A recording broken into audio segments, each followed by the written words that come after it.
জানবো আমরা হাফিজ মাবরুর বিন ইকবাল আসতে চাই তোমার কাছে। আসলে আমাদের লাবিব বিন মোশাররফ তো চমৎকারভাবে জঙ্গিবাদের কিভাবে উত্থান, কোথায় থেকে মুসলিমদেরকে ট্যাগিং করা হচ্ছে, চমৎকারভাবে সে বলছিল।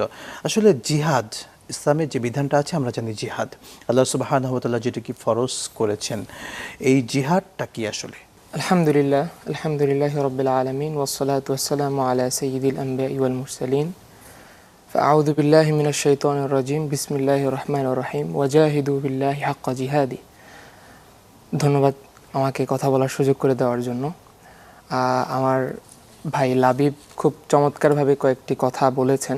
ইসলামের যে সন্ত্রাসবাদ কিংবা জঙ্গিবাদের বিরুদ্ধে যে দৃষ্টিভঙ্গি সেটা ফুটে উঠেছে, কিন্তু জিহাদ ফি সাবিলিল্লাহ এবং সন্ত্রাসবাদ বা জঙ্গিবাদ যেটাই বলি না কেন, সম্পূর্ণ মুখোমুখি এবং বিপরীতমুখী একটি কার্যক্রম। ইসলামের জিহাদ বা জিহাদ বলতে সাধারণত মানুষ যা বুঝে থাকে অনেকাংশই তা পরিপূর্ণ নয়। জিহাদ মানে হচ্ছে কোনো কিছু অর্জন করার জন্য প্রাণপণে চেষ্টা করা।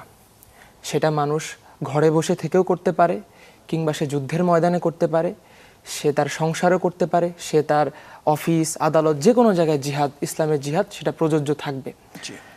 তো আমরা যদি আল্লাহ রাসূল সাল্লাল্লাহু আলাইহি ওয়াসাল্লামের জীবনের দিকে দেখি, তার গোটা জীবনই ছিল জিহাদ করে তিনি ইসলামকে প্রচার করেছেন। কিন্তু এই জিহাদ মানে এই না যে তিনি হচ্ছে গিয়ে আরেকজনের সম্পদ কেড়ে নিয়েছেন, কিংবা অন্যায়ভাবে তিনি কারোর উপর বেইনসাফি করেছেন, বা যেটা আসলে ইসলামোফোবিয়ার মাধ্যমে যেগুলো আসলে ছড়ানো হচ্ছে আজকে সারা বাংলাদেশে।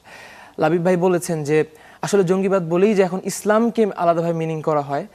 আসলে আমরা সারা বিশ্বে যতগুলো জঙ্গির ঘটনা দেখছি সবগুলোর পিছনে দেখা যাচ্ছে যে অমুসলিম কাফেররাই দায়ী।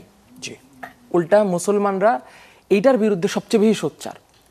মুসলমানরা যে জিহাদের কথা বলে সেই জিহাদ মূলত শান্তি আনার জন্য, প্রয়োজনে যুদ্ধ করেও শান্তি আনতে হয়, সেটাও ইসলাম সাপোর্ট করে। যদি সেটা দাওয়াতে ইলাল্লাহর মাধ্যমে আনা যায় সেটাও ইসলাম সাপোর্ট করে। মোট কথা আমরা সহজ ভাষায় একটা কথা বলতে পারি, সমাজের যে সন্ত্রাসবাদ, জঙ্গিবাদ বলে আমরা যেগুলোকে বিশ্বাস করি, সমাজ যেটাকে সাপোর্ট করে, অ্যালাউ করে, সেই বিষয়গুলোকে দমন করার জন্যই কিন্তু জিহাদ। অবশ্যই আল্লাহ সুবহানাহু ওয়া তাআলা কোরআন শরীফে বলেছেন, ওমান আহসানু কাওলাম মিম্মান দাআ ইলাল্লাহি ওয়া আমিলা সালিহান ফাকালা ইন্নানী মিনাল মুসলিমিন।